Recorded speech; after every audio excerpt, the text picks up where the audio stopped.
A milkmaid was walking to the market with a pail of milk on her head. As she was walking, she started wondering about what she would do with the money she would get for the milk. She thought, "I will buy hens from the farmer. The hens will lay eggs every morning. Once the eggs have hatched, I will sell the chicks for money. With that money, I will buy a nice dress and wear it to the fair.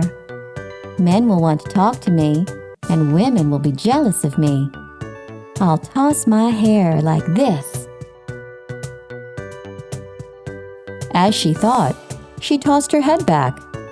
The pail fell on the ground and the milk was spilled. The milkmaid was sad. She went back home and told her mother what had happened. Her mother replied, "My dear, do not count your chickens before they hatch." Moral of the story: you should not count on something before it happens.